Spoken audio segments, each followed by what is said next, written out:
देखिए नॉर्मली उत्तर प्रदेश हो, मध्य प्रदेश हो, तेलंगाना हो, मतलब कोई भी स्टेट हो, अरुणाचल प्रदेश हो, कोई भी स्टेट हो, उसमें क्या देखने को मिलता है कि जो एडमिनिस्ट्रेशन है, मतलब कि जो अधिकारी हैं वो और सरकार के बीच में जो बॉन्डिंग है वो काफ़ी एक अच्छी देखने को मिलती है।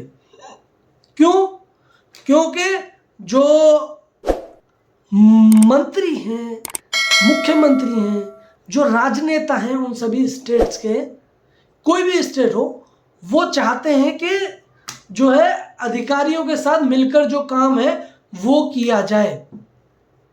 अधिकारियों के साथ जितना मिलकर काम किया जाएगा उतना बेहतर रहता है एक स्टेट के लिए भी। लेकिन ये जो असमंजस है वो देखने को मिलता है कि दिल्ली के अंदर जहां पर के अरविंद केजरीवाल मुख्यमंत्री हैं, वहां पर ये चीज देखने को मिलती है कि किस तरीके से जो अरविंद केजरीवाल की जो सरकार है, देखिए मैं आपको बताता हूं कि अरविंद केजरीवाल की सरकार की ना एलजी के साथ बनती है कि सब एलजी काम नहीं करने दे रहे हैं, अधिकारी हैं अधिकारी काम नहीं करने दे रहे हैं। समझने की जरा कोशिश करना, केंद्र सरकार है वो काम नहीं करने दे रही है, हरियाणा सरकार है वो पॉल्यूशन भेज देती है, पराली जलती है हरियाणा के अंदर, पंजाब के अंदर बंद हो गई है अकॉर्डिंग टू केजरीवाल। इधर योगी आदित्यनाथ हैं, वहां उन्होंने जो पराली वो जलाई हुई है और सारी की सारी जो हवा है वो केंद्रित हो रही है दिल्ली के अंदर। जरा समझने की कोशिश करना। तो मतलब ये है कि अरविंद केजरीवाल को कोई भी व्यक्ति है वो काम नहीं करने देना चाह रहा है, और अरविंद केजरीवाल है कि वो बहुत अच्छे से जो काम है वो करना चाहते हैं। यमुना है वो उन्होंने साफ कर दी है, ये हम ही को पता है, सभी को पता है। अच्छा, अब ये है कि देखिए अब आपको पता होगा कि इनकी एक मंत्री हैं आतिशी, उन आतिशी ने जो एक फाइल है, एक जो रिपोर्ट है वो अरविंद केजरीवाल को दी। अब मैं आपको बताता हूं कि जो जितने भी दिल्ली के अधिकारी हैं वो सभी मिलकर जितने भी दिल्ली में जो घोटाले हुए हैं उन सभी का जो पर्दाफाश है वो ये लोग करने वाले हैं। और जहाँ तक जो खबर है वो ये है कि लगभग 8 फाइलें, 8 तरीके की जो जांचें हैं वो अरविंद केजरीवाल पर और शुरू हो सकती हैं। अब इसमें ये है कि केजरीवाल के जो देखिए सबसे पहले जो है तमाम इनके जो मंत्री हैं वो ऑलरेडी जेल में हैं, कि अब जो जेल में मंत्री हैं वो है ही, और मुख्यमंत्री अरविंद केजरीवाल का जो नंबर है वो लग चुका है। हमें सभी को पता है कि ईडी का जो समन है वो एक बार भेज दिया गया और दूसरी बार समन के साथ साथ जो गिरफ्तारी का जो वारंट है, अरेस्ट वारंट है, वो भी इशू करने की, उसका भी किसी भी तरीके से जो प्रबंध है वो किया जा रहा है। अच्छा, अब ये जो सारी जो बात है वो कहाँ से शुरू होती है?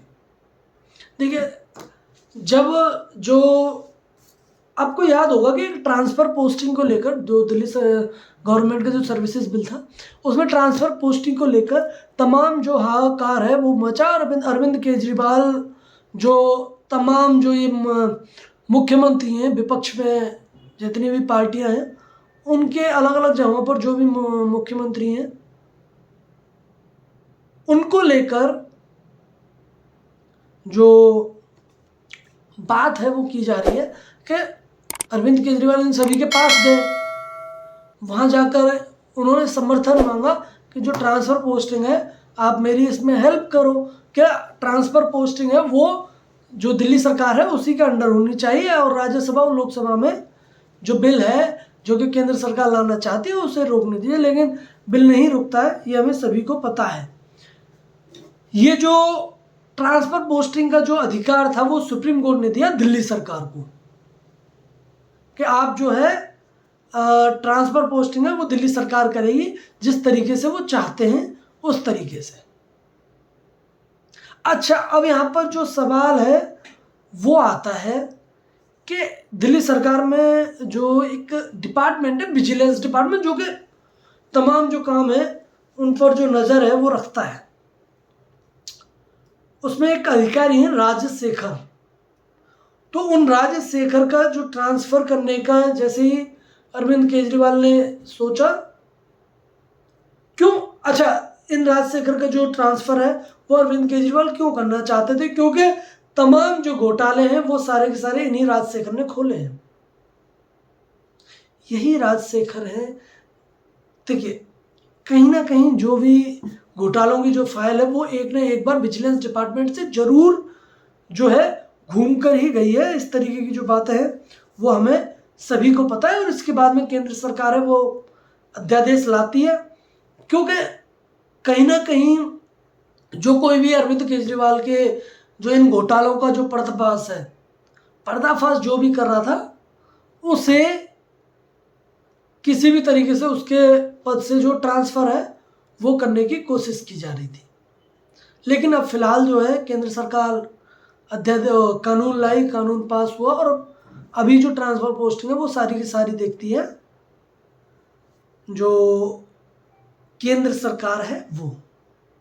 अच्छा, अभी इस सभी में ये क्या हुआ कि जो अरविंद केजरीवाल हैं उनके जो जितने भी जो घोटाले हैं, चाहे वो शराब घोटाला हो, शीश महल का हो, है ना, और जो अभी मैं जो नरेश कुमार हैं उन पे मैं आऊँगा कि उन पर किस तरीके से जो आरोप है वो लगाने की कोशिश है वो की जा रही है। देखिए, ये जो सारे घोटाले हैं वो ऑलरेडी जो खुले हुए हैं ये वो हैं अधिकारियों ने, और जो घोटाले हैं उन्हें पर्दाफाश करने की जो कोशिश है वो करेंगे, है ना। करेंगे क्या मतलब? सामने लाएंगे, जनता के सामने लाएंगे। अब इसमें ये जो घोटाले हैं जिनका ये जो नाम है वो ये ले रहे हैं, उसमें जो अरविंद केजरीवाल की जो मंत्री हैं आतिशी मार्लेना, उन्होंने एक जो रिपोर्ट है वो मुख्यमंत्री को दी है कि सब इस तरीके से ये है, यहाँ पर जो भ्रष्टाचार है वो हुआ है। अच्छा, अब ये जो फाइल है वो देने की आवश्यकता क्यों पड़ी?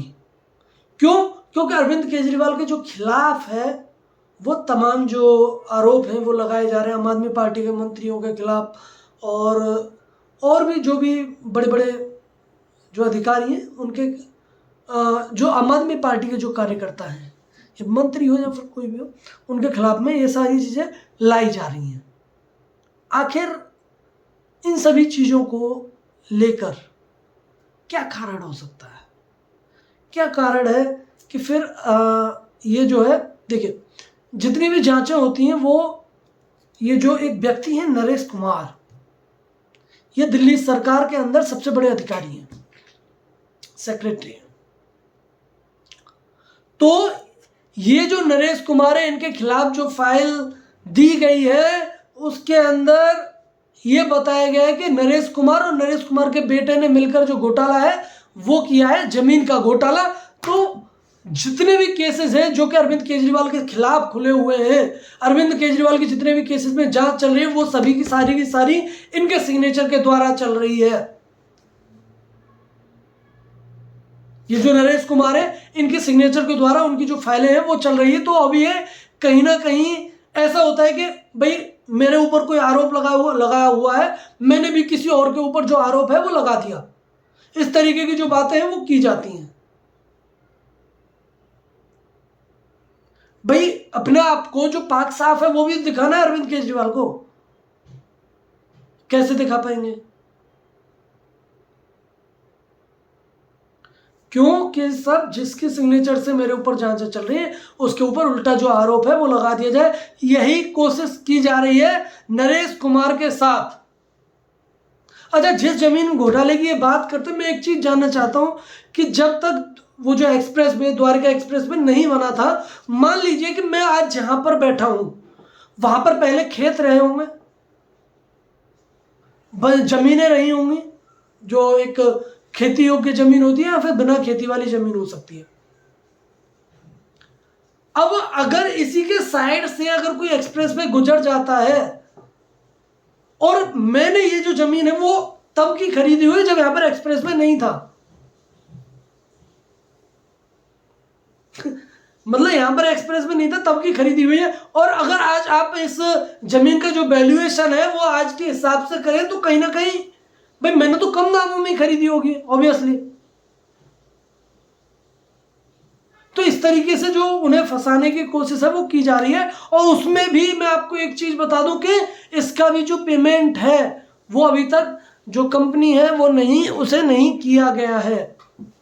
मैं बिल्कुल भी नरेश कुमार को जो क्लीन चिट है वो नहीं दे रहा हूं। नरेश कुमार की जांच होनी चाहिए, चाहे कोई भी हो जिस पर भी आरोप लगाए उसकी जांच होनी चाहिए, इसमें कोई दो राय नहीं है। बाकी का अगर आरोप उसमें लगा देना कि सब इसने मेरे ऊपर घोटालों के आरोप लगाए, हम भी कहीं ना कहीं से उखाड़ के लाते हैं, तो ये कहीं ना कहीं गलत है। ये इस देश के लोकतंत्र के लिए बहुत गलत बात है।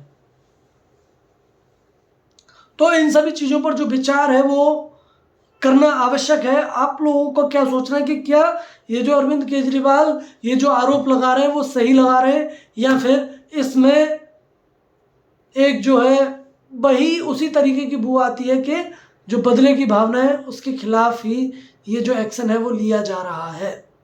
आप लोगों का क्या सोचना है जरूर बताइएगा। और आप सभी का बहुत बहुत धन्यवाद और अपना बहुत बहुत जो ख्याल है वो रखिए। धन्यवाद। जय हिंद।